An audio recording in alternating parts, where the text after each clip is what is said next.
ভাই কালকে যেভাবে ভাই খেলেছে 30 রানে 3টি উইকেট পড়ার পর আমি তো ভেবেছি শেষ।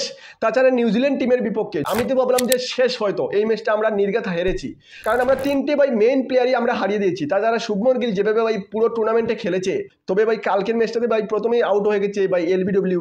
তাছাড়া ভাই রোহিত শর্মাও আউট হয়ে গেছে। রোহিত শর্মা তো প্রত্যেক ম্যাচে ভাই প্রথম শুরুটা ভালো করে দেয় এবং ভাই তারপর আউট হয়ে যায়, কালকেও তেমনটাই হলো। তাছাড়া ভাই বিরাট কোহলির যে কেসটা নিল ভাই, যে গ্লেন ফিলিপস ভাই উড়তা হুয়া গ্লেন ফিলিপস যেভাবে ক্যাচ নিল, ভাই কি বলবো আর গ্লেন ফিলিপসের কথা। ভাই এখনকার দিনে ভাই ওয়ার্ল্ডের বেস্ট ফিল্ডার যদি হয়ে থাকে তাহলে সেটা ভাই গ্লেন ফিলিপস। সে ভাই প্রত্যেক ম্যাচে সেটা ভাই পুনরায় প্রমাণ করে দিয়ে যাচ্ছে। যেভাবে ভাই ফিল্ডিং করছে ভাই, উড়ে উড়ে ক্যাচ নিয়ে নেয় ভাই, ওর হাত থেকে ভাই 10 হাত দূরে যদি বোলিং যায় ভাই সেটাও ভাই ক্যাচ নিয়ে নেয়। নিউজিল্যান্ডের ভাই বোলাররা ভাই আশ্চর্য হয়ে যায় যে আমি কি বল ডাললাম ভাই, ওটা তো বাউন্ডারি যাওয়ার কথা ছিল, কিন্তু আমাদের প্লেয়ার ভাই ক্যাচ নিয়ে নেয়। গ্লেন ফিলিপস ভাই যেখানে ফিল্ডিং করে তার দুপাশ দিয়ে ভাই বল গেলে 10 মিটার দূর থেকে ভাই ও ক্যাচ নিয়ে নেয়। এখন থেকে ভাই গ্লেন ফিলিপসের সামনে ভাই কোনো ব্যাটসম্যান ভাই শট খেলতেও ভয় পাবে যদি ভাই ও উড়ে ক্যাচ নিয়ে নেয়। আর শুধু গ্লেন ফিলিপসে নয় ভাই, কালকে আমরা দেখলাম যে কেন উইলিয়ামসন ভাই যেভাবে উড়ে ক্যাচ নিয়ে নিল ভাই রবীন্দ্র জাদেজার। তাছাড়া অক্ষর পটেলের যে কেসটা নিল, ওদের ভাই প্লেয়ারের কথা কি বলবো ভাই, যেভাবে ফিল্ডিং করে ভাই এতটা কনফিডেন্স।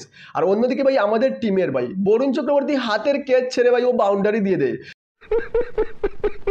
যদি ভাই উইকেট নিয়ে নেই, কিন্তু ভাই সেই দিক দিয়ে আমাদের অলরাউন্ডারে পারফরমেন্স করতে পারে না। যে অন্য টিম আছে না, যে বোলিংও করে, ব্যাটিংও করে, ফিল্ডিংও করে, কিন্তু আমাদের ভাই বোলার যদি হয় সে একমাত্র বোলিংও করবে। যেমন বরুণ চক্রবর্তী কালকে 5 উইকেট নিয়েছে, ও বলেছে যে আমার ভাই কাজ হলো আমি 5 উইকেট নেওয়া, আমার ভাই ক্যাচ নেওয়া আমার দায়িত্ব নয়। তো ওরা ভাই ক্যাচ নিবে না, ওরা উইকেট নিয়ে নেবে। এর আগে আমরা দেখেছিলাম যে পাকিস্তানের বিরুদ্ধে ম্যাচে কুলদীপ যাদব ভাই ক্যাচ ছেড়ে দিয়েছে, তারপরও 3টে উইকেট নিয়ে নিয়েছে। তো আমাদের ভাই যে প্লেয়ারগুলো আছে, বিশেষ করে আমাদের স্পিনাররা, ওরা ভাই এতটা ফিল্ডিংয়ের দিকে অনেকটা নিচে আছে। বরুণ চক্রবর্তী ভাই প্রত্যেক ম্যাচেই সেই একইভাবে ভাই ফিল্ডিং করে, কি ভাই ফিল্ডিং করে। কালকে তো ভাই আশ্চর্য হয়ে গেলাম আমি, ক্যাচ তো ছাড়লো ভাই বাউন্ডারি দিয়ে দিয়েছে। এর আগের ম্যাচেও ভাই পাকিস্তানের বিরুদ্ধে ভাই কুলদীপ যাদব এবং বরুণ চক্রবর্তী দুজনই ভাই ফিল্ডিং মিস করেছে, ক্যাচও ছেড়েছে। তো সেই দিক দিয়ে আমাদের টিম থেকে অনেক এগিয়ে ভাই নিউজিল্যান্ড টিম। আর নিউজিল্যান্ড টিমের পাশাপাশি ভাই অস্ট্রেলিয়া টিমও আছে। অস্ট্রেলিয়া টিমের সঙ্গে আমাদের ভাই সেমিফাইনাল খেলতে হবে। অস্ট্রেলিয়া টিমও ভাই যেভাবে ফিল্ডিং করে, বিশেষ করে আমার মনে হয় যে ইংল্যান্ডের বিরুদ্ধে যেভাবে ভাই ক্যাচ নিয়েছে এলেক্স ক্যারি, উড়ে উড়ে ক্যাচ নিয়েছে। সো সেই দিক দিয়ে আমাদের ফিল্ডিংটা অনেক নিচে ভাই অন্য টিমদের থেকে। কিন্তু ভাই তারপর শ্রেয়াস আয়ার এবং অক্ষর পটেল যেভাবে ভাই ব্যাটিং করেছে, পুরো মিডল অর্ডারকে ভাই সামলে নিয়েছে ওরা। যখন ভাই খারাপ বল ডালছে তখন ভাই শটও খেলেছে দুজন। তারপর দেখলাম যে শ্রেয়াস আয়ার যখন পুরো ভাই একদম ছন্দে ফিরে এসেছে, যখন ওর একদম সেট হয়ে গেছে, যদিও 98 বলে 79 রান বানিয়েছে, কিন্তু যখন মনে হয়েছে যে ও সেঞ্চুরি করতে পারবে এমন একটা পজিশনে চলে গেছে, তখন সে ভাই একটা বাউন্সারের শিকার হয়ে গেছে। আমরা ভেবেছিলাম যে হয়তো এর বাউন্সারের প্রবলেমটা সলভ হয়ে গেছে, আর মনে হয় আউট হবে না, কিন্তু কালকে আবার সেম প্রবলেমটা আমরা দেখতে পেলাম, কালকে আউট হয়ে গেছে।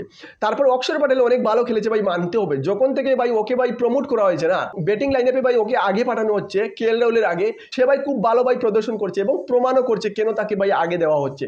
তাছাড়া বোলিংয়ের কথা তো ভাই পরে বলবোই, যেভাবে ভাই বোলিং করেছে সে, অক্ষর পটেল এবং শ্রেয়াস আয়ার ভাই মিডল অর্ডারটাকে খুব ভালোভাবে সামলিয়েছে। এবং তারপর ভাই হার্দিক পান্ডিয়া কিছুটা ভাই ফিনিশ করেছে, 45 বলে 45 রান বানিয়েছে এবং টিমকে ভাই 250 পার করাতে না পারলেও ভাই নিউজিল্যান্ড টিমকে 250-এর টার্গেট দিয়ে দিয়েছে।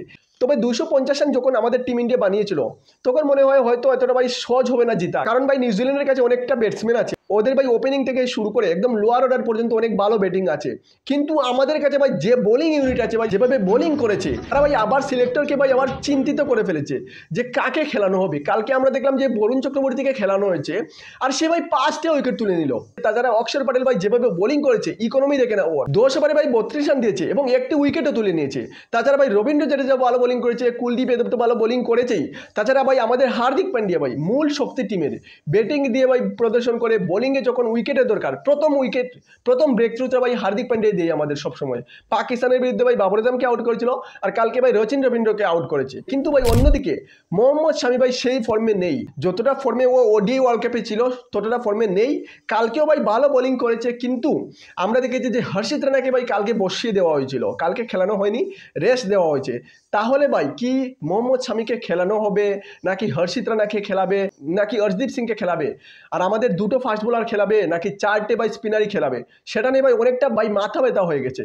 কারণ আমাদের ভাই স্পিনাররা খুব ভালো বোলিং করছে। তাছাড়া ভাই বরুণ চক্রবর্তী এত ভালো বোলিং করার পর এবং 5টি উইকেট নেওয়ার পর ভাই অস্ট্রেলিয়ার বিরুদ্ধে ভাই সেমিফাইনালে তো ভাই ওকে বসানো যাবে না।